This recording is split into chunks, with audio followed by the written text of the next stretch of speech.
JDA ने रूपनगर में एक एविक्शन ड्राइव की। जेडीए ने ये भी कहा कि ये लीगल एनक्रोचमेंट्स थी और साथ में ये भी कहा कि इसमें हाई कोर्ट का इंटरवेंशन था और हाई कोर्ट के इंटरवेंशन के बाद हमने ये एविक्शन ड्राइव किया हुआ है।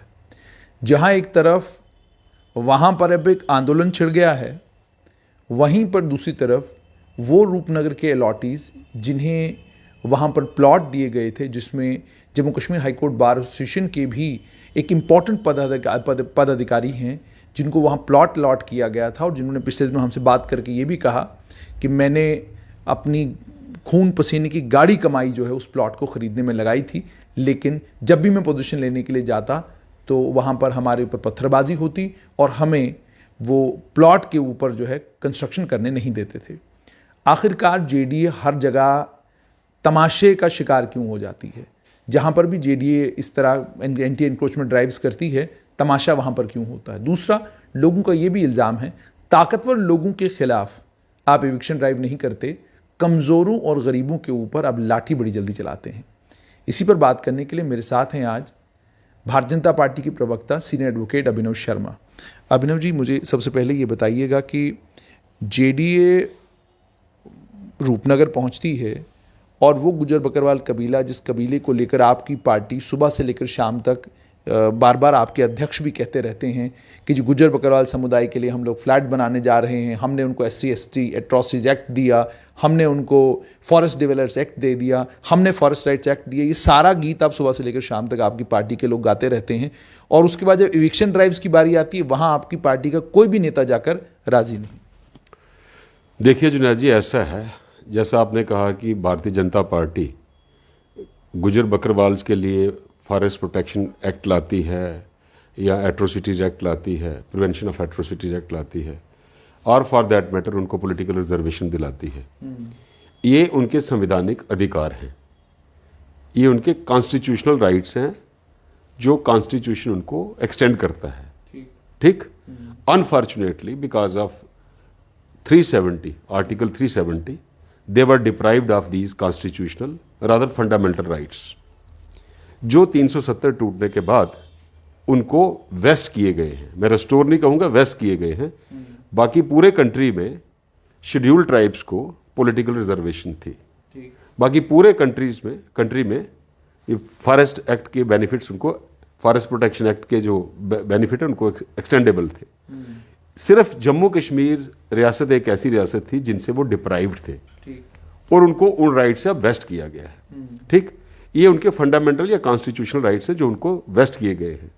इससे किसी की इनक्रोचमेंट्स का कोई दूर दूर से लेना देना नहीं है। अगर मैं एक ब्राह्मण हूं, अगर मेरी एक कैटेगरी के लोग कुछ EWS में आते हैं, इकोनॉमिकली वीकर सेक्शन, जिनको भी रिजर्वेशन मिले 10%, दैट डज नॉट मीन कि एक ब्राह्मण जो है वो जाके एनक्रोच करे लैंड, तो उस इशू को आप उस बेनिफिट के साथ आप रिलेट करें। Right, number 1। नंबर 2, यहां तक यानी आप भी उनको एनक्रोचर मानते हैं, जो लोग इस वक्त आंदोलन कर रहे हैं वहां? देखिए, मैं I am nobody to brand them encroachers. जो मुझे नॉलेज है, they went to the court of law, they went to the high court, और हाई कोर्ट में उन्होंने अपनी प्ली जो अपनी ग्राउंड्स, अपनी प्लीज जो अपनी जस्टिफिकेशन रखी, वो हाई कोर्ट ने एग्री नहीं किया है, जैसा आप भी जानते हैं, जैसे मैंने भी आप ही के सोशल मीडिया से देखा। तो ये एक जुडिशियल फाइंडिंग है, एक जुडिशियल फाइंडिंग है। अब उस फाइंडिंग में उनको कौन रिप्रेजेंट कर रहा था, कौन लॉयर्स उनको रिप्रेजेंट कर रहे थे, कौन उनके खिलाफ थे, they are in a better position than me to give a statement whether they were encroachers or not. मैं ये कहता हूं, अगर कोई भी इनक्रोचर है, irrespective of religion, irrespective of caste, irrespective of creed, and irrespective of residence, encroacher is encroacher, right? But at the same time, जो Jammu development authority ने इस सिचुएशन में किया है, the present scenario, present situation जो अभी प्रिवेल कर रही है, the winter session is at peak, right? बिल्कुल, इसमें सर्दियां जो है 2 हफ्ते तो सनराइज देखे हुए हो गया हमें। ठीक, COVID is at its peak. ये this was not an appropriate time, even if they are encroachers, to initiate the drive which was initiated. ये डेफर की जा सकती थी, इसमें सिविल सोसाइटीज़ के लोगों को इन्वॉल्व किया जा सकता था, इसमें गवर्नमेंट को भी एक कंपैशनेट व्यू लेना चाहिए था कि अगर वो केस कोर्ट में हार भी गए हैं, उनको ब्रीदिंग टाइम देना चाहिए था, so that they could be settled और रीसेटल्ड बाय द गवर्नमेंट और बाय द जेडीए और बाय समबडी एल्स, ठीक, या वो खुद अपनी शेल्टर क्रिएट करते। लेकिन ये टाइम नहीं था उनको। आपको ऐतराज टाइमिंग से है, लेकिन आपको वो जो ड्राइव वहाँ पर जेडीए ने किया, या ये सिर्फ एक मसला है कि आपने रूपनगर कट में ड्राइव किया है? आप किसी भी जगह देखें, ताकतवर लोग अगर हैं तो जेडीए का इविक्शन ड्राइव आपको नज़र में नहीं आता, लेकिन अगर कमज़ोर लोग हैं, वो चाहे किसी भी समुदाय, किसी भी धर्म से ताल्लुक़ रखते हों, इविक्शन ड्राइव्स होती हैं। मैं आपको याद कराऊंगा कि डिप्टी कमिश्नर जम्मू सुषमा चौहान थी, उनके टाइम में एयरपोर्ट के बाहर वो जो लोग काफ़ी लंबे समय से बेचारे रह रहे थे वहाँ इविक्शन ड्राइव हुई। आर्मी के रिटायर्ड लोग वहाँ पर रह रहे थे, उनके मकान तोड़ दिए गए। वहाँ पर भी ना तो आप लोग गए, ना आपके नेता नज़र आते हैं। और ऐसा क्यों लगता है बार बार कि आप हालांकि ना तो सरकार में हैं, ना जम्मू कश्मीर में आप सत्ता में हैं, लेकिन तब भी आपका दल सरकार की कोई भी पॉलिसी, कोई भी काम हो, आप तालियां पीटने का काम करते हैं? ये दल का काम तो नहीं ना होता। आप सरकार में नहीं हैं, आप सत्ता में नहीं हैं, आप सरकार के हर काम पर जो है तालियां पीटना शुरू करते हैं।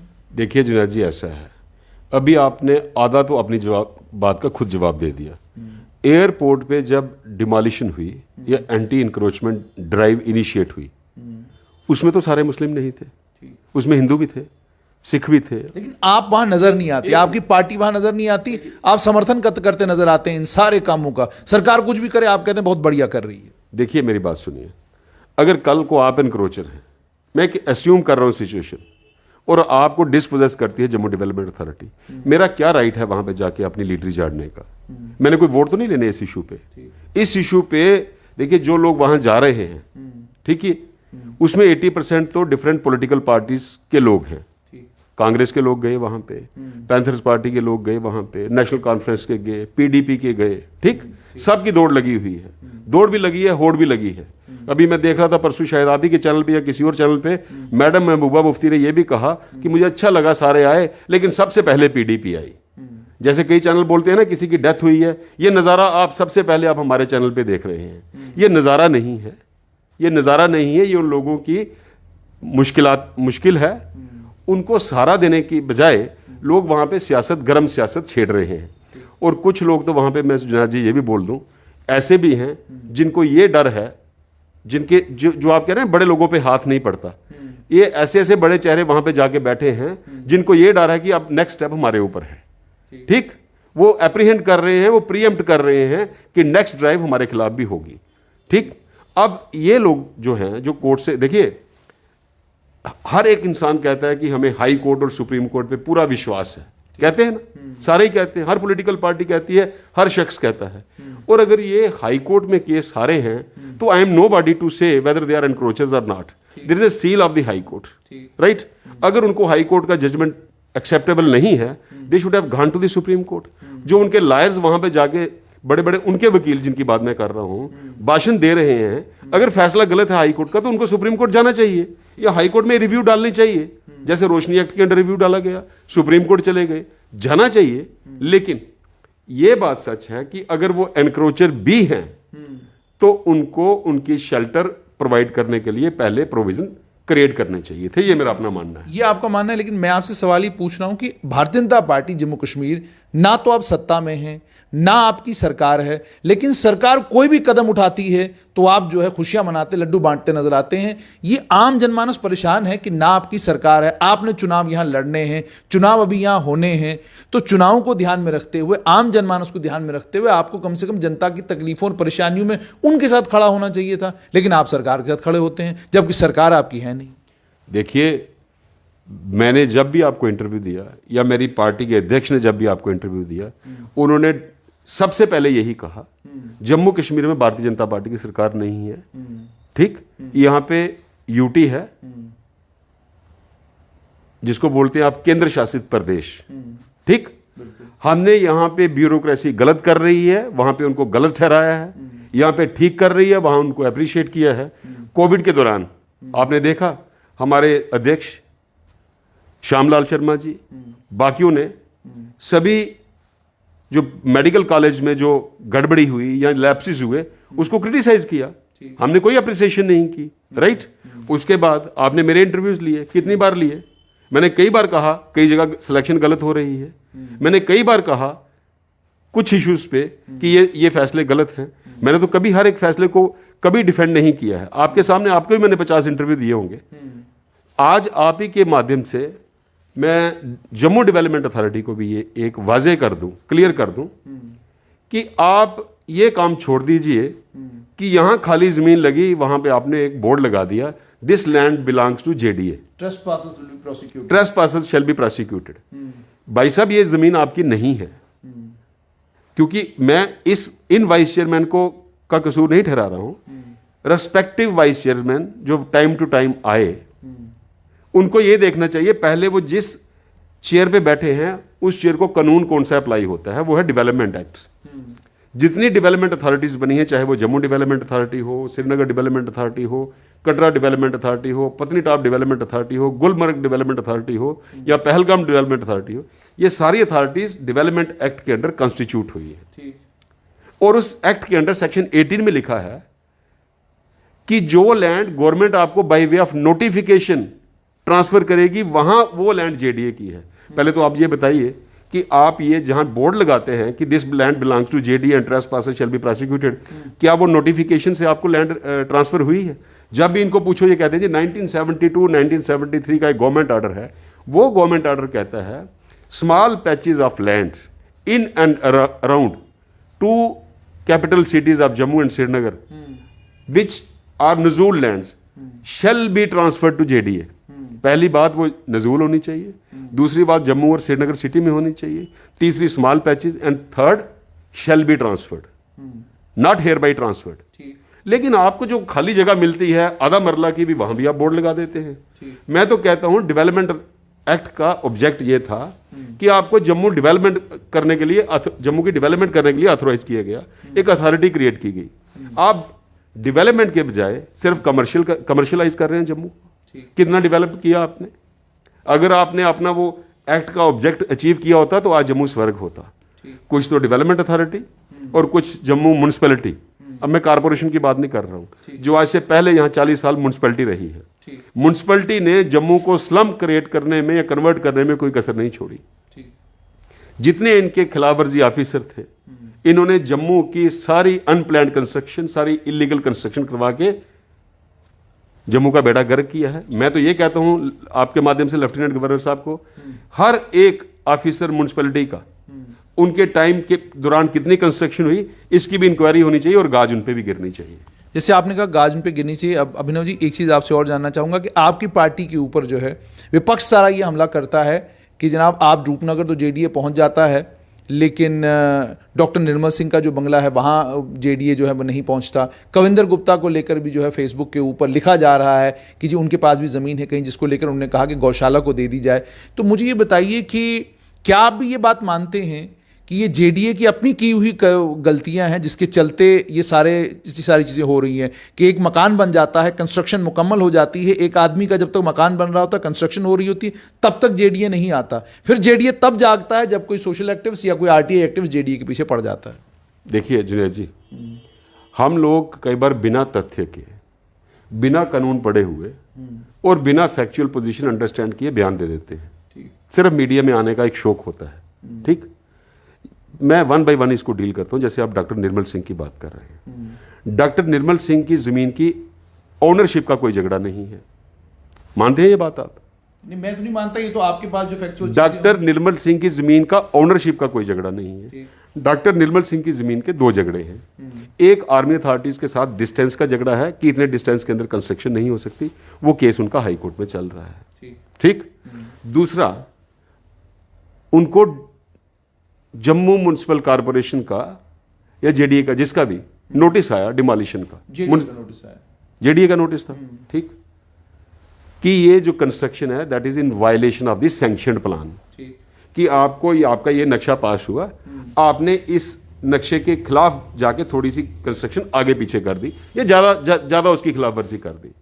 वो नोटिस तब आता है जब आपकी कंस्ट्रक्शन चल रही हो या कंप्लीट हो गई हो, तो वो देखते हैं कि उसमें मेजरमेंट इतनी थी, इनको फर्स्ट फ्लोर पे इतनी परमिशन थी, सेकंड पे इतनी, सेटबैक ये था, फ्रंट सेटबैक इतना था, साइड सेटबैक इतना था, उसकी वायलेशन हमेशा ही या तो कंस्ट्रक्शन जब कंप्लीट होने वाली होती है या चल रही होती है तब पता चलता है। ठीक, ये सिर्फ डॉक्टर निर्मल सिंह को ये नोटिस नहीं आया है कि कंस्ट्रक्शन होने के बाद, मैं आपको दावे के साथ कह सकता हूं 2 या 3 हज़ार लोगों को नोटिस तभी आया है म्यूनसिपैलिटी का, जेडीए का, जब कंस्ट्रक्शन कंप्लीट हो गई थी। और सिर्फ डॉक्टर निर्मल सिंह को स्पेशल ट्रिब्यूनल से स्टे नहीं मिला है, मैंने ही कम से कम 100 लोगों को स्टे लेके दिए हैं, बड़े लोगों ने स्टे लिए, उसमें गरीब भी हैं, उसमें अमीर भी हैं। तो ये इस चीज़ को डॉक्टर निर्मल सिंह की मकान के साथ जोड़ना ये गलत है, ये गलत है। जो उनकी इलीगैलिटी है in violation of the master plan, वो कोर्ट में स्पेशल ट्रिब्यूनल में केस चल रहा है।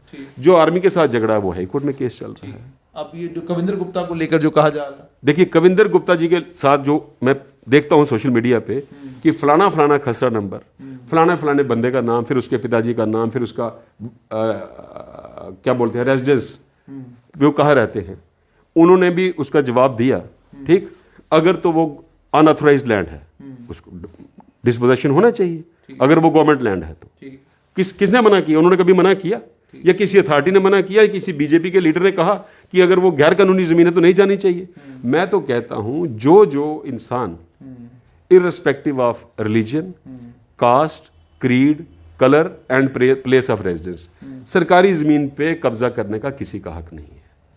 अंत में अब अभिनव जी आपसे जानना चाहूंगा, लोग ये भी कह रहे हैं, डॉक्टर निर्मल सिंह हो, कविंदर गुप्ता हो, जो कुछ अखबारों में आ रहा है या जो कुछ सोशल मीडिया के ऊपर चल रहा है, लोग कहते हैं ये भारतीय जनता पार्टी की आंतरिक लड़ाई है और इस अंदर की लड़ाई में डॉक्टर निर्मल सिंह का कद छोटा करने के लिए और बाकी नेताओं का कद छोटा करने का ये काम जो है ये पार्टी के अंदर ही चल रहा है। अंदर के ही लोग हैं जो ये सारे का सारा काम कर रहे हैं और कर लेकिन अलग अलग लोगों के जरिए रहे हैं। क्योंकि वो ये कह रहे हैं कि जी पिछले दिनों जब जेडीए ने अपना स्टैंड जो है ट्रिब्यूनल के सामने रखा तो वहाँ जेडीए ने ये कहा कि नहीं ये बहुत बड़ी वायलेशन है, मेजर वायलेशन है। तो लोग कहते हैं कि भाई जिनकी सरकार जो सत्ता में, हमने तो कभी ऐसा होते हुए नहीं देखा, तो पहली बार होते हुए देख रहे हैं। इसीलिए लोग कहते हैं कि तार का कोई छेड़ रहा है, कहीं से ये सारा चल रहा है ताकि किसी तरीके से डॉक्टर निर्मल सिंह, क्योंकि उप मुख्यमंत्री भी रहे हैं, इंपॉर्टेंट पोजिशंस पर रहे हैं, उनको साइडलाइन कर दिया जाए। देखिए मैं आपको कहूँ, मुझे भी 30 साल हो गए वकालत करते हुए। यहाँ पे बड़े बड़े होटल्स बने जम्मू में, पर ये आंतरिक लड़ाई नहीं है बीजेपी की, उस पर भी आ रहा हूँ। वहाँ भी मेजर वायलेशंस हुई। आज से 25 साल पहले, 20 साल पहले वो रेगुलराइज भी हुए। बीजेपी की सरकार तो नहीं थी। ठीक, अगर डॉक्टर निर्मल सिंह की वायलेशन मेजर है तो मेजर वायलेशन पे लॉ सेटल्ड है, वो स्पेशल ट्रिब्यूनल डिसाइड करेगा। माइनर वायलेशन जो है वो कंपाउंड हो सकती है, मेजर नहीं हो सकती।